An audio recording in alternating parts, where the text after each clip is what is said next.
ready. Believe that. You hear me. Well, as we know, just to recap on a disappointing loss at the Rose Bowl to Indiana. Once again, I must shout out, give much respect, much credit to Indiana. Once again, they kicked Bama's ass from top to bottom. Heavy. Now we look at the offseason moving forward, what will happen, what should happen, transfer portal, etc. First off, we talk about Kalen DeBoer. It's a lot of rumors, speculations, people saying, fans saying he's not it. Should he be fired? This and that. At this point, you can't fire Kalen DeBoer right now. But like I said in the video last night, he should be on the hot seat, period. A lot of pressure on him and his staff going into next season. Bottom line, there's no way around it, man. No way around it. But we talk about progression, right? What we wanted to see as Bama fans, progression, improvements. And if we talking looking at the stats and the facts, they did show progress. They won, 11 games this year, made it to the playoffs, beat Oklahoma in the first round. So as far as a successful season, no, definitely wasn't a successful playoff run. But we talking about, did they get better or worse? Yeah, they got better. You can't deny that, can't take that away from Kalen DeBoer. And me personally, I believe he deserves another chance, at least one more year, to see what he can really do in year 3 as far as recruiting, development, etc. So Kalen DeBoer, boom, his job is safe. He ain't going nowhere. You can't fire a man right now. You can't fire a man abruptly. Bama already got players hitting the portal, etc. If you fire Kalen DeBoer, it's going to be another Nick Saban situation, right? Where all these players start hopping into the portal. The man did a good job in recruiting. Give it time to shake out. And let's really see what Kalen DeBoer is about. I'm right there with the fans and media who have questions. I think DeBoer needs to get tougher. Watching that performance from Kurt Cinetti yesterday, I definitely think Kalen DeBoer could take some tips from him. He needs to get meaner. He needs to be able to get his team prepared more. Heavy. He needs better personnel, period. So with that being said, he won't get fired, but other coaches should get fired. You got to look at the O-line.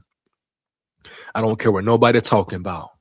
The O-line was soft, trenches both sides, Even the defensive side of the ball. Indiana marched down the field for 90 yards. That told it all. That was the telltale of the game.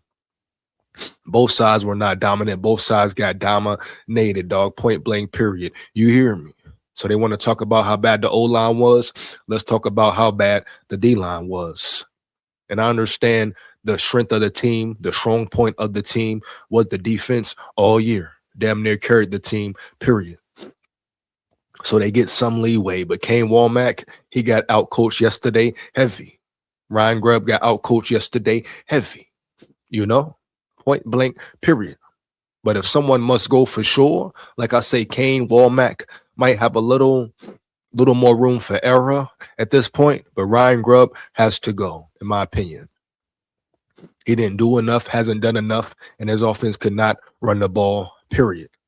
I see why Seattle fired him once again. He just doesn't get it. He's not mentally there. He has mental lapses every game. Once again, I got to reiterate and go back to the 4th and 1 call. Probably one of the worst play calls in college football history. Bottom line, bro. You got to look at your O-line's coach, your position coach. Why is your O-line so soft? Why is your O-line so bad, huh? Something we have never seen at Bama. Why is your scheme so piss poor? What was the game plan for the game?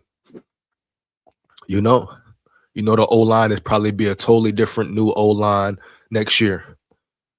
How will your recruits come in? Will your young boys step up? Period. We got Carroll coming back. What will happen with Proctor? We don't know. But we need dogs up front. We need mean dudes up front, big bodies who are not scared to move bodies. The trenches were soft. The O-line was more softer than the D-line this year, but even the D-line was very soft at times. Can't nobody tell me nothing different, right? I sat here and watched every game live, etc. Boom. So I don't want to hear about no PFF and no stats. I'm talking about the eye test. And on the eye test, with the eye test, right, the trenches were soft. You could not run the ball. First time probably in Bama history where they could not run the damn ball. Inexcusable, bro. Inexcusable. Ryan Grubb takes blame. The personnel takes blame. And the O-line position coach takes blame. We're talking technique, Indiana dominate. Discipline, Indiana dominated. Physicality, Indiana dominated, bro. The whole game, you hear me? The whole damn game.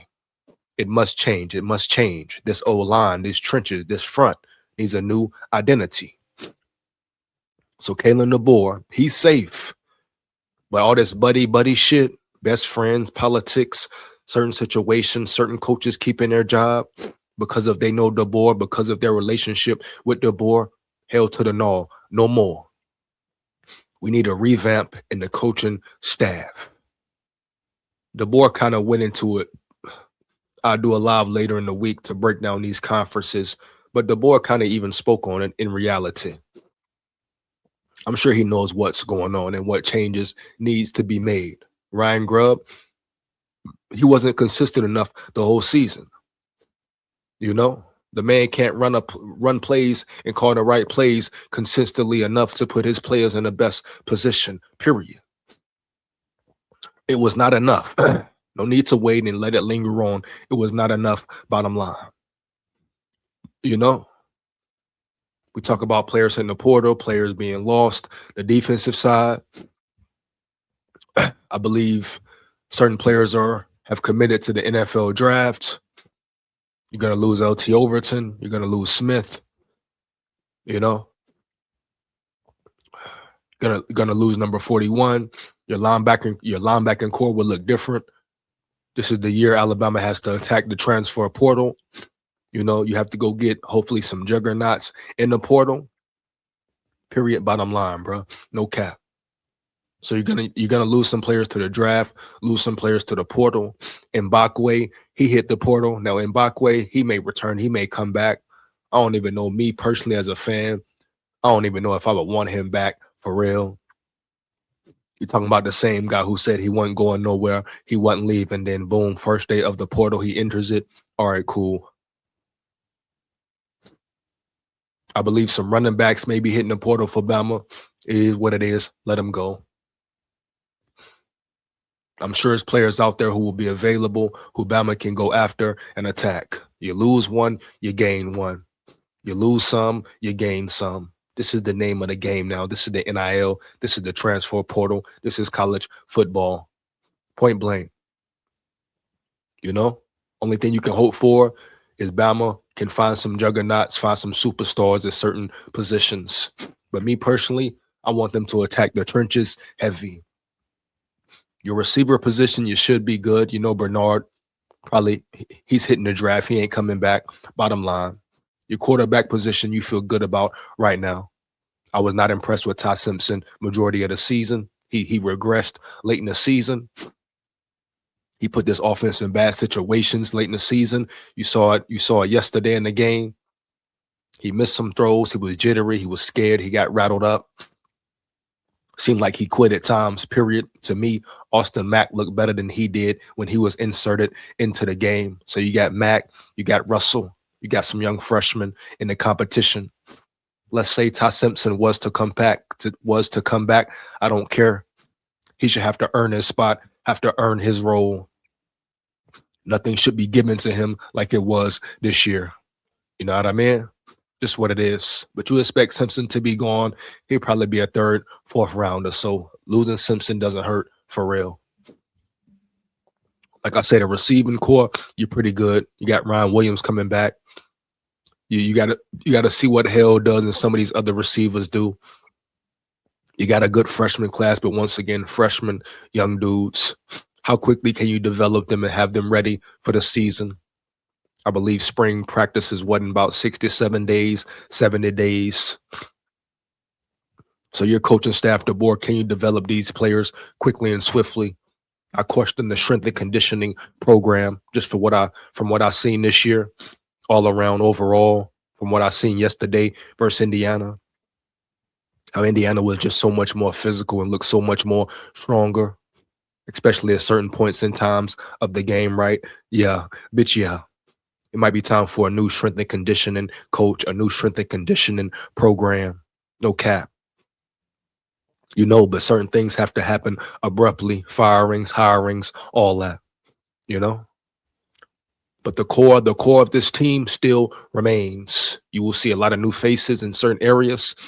We're gonna see how DeBoer bounces back, how DeBoer brings this all together. Year 3, definitely no more excuses for real. So DeBoer gonna have to put his foot down once and for all and step up and man up and say, hey, I know who I need to fire. I know who I need to hire. Buddy, out of there. Are you the best man for the job or not? That's what it comes down to. And DeBoer has to realize that. Hopefully he does now. So we gonna see, dog. Off season, a long off season. you know what it is. Roll Tide, full of pride, win, lose, or draw forever. But that was a piss poor game, a piss poor letdown. Let's see how Bama bounces back, man. Here we go. Fire them comments up. Let me know how you feel about the video. You know what it is. Big skull, roll tide, full of pride, forever. Yeah. Roll Tide.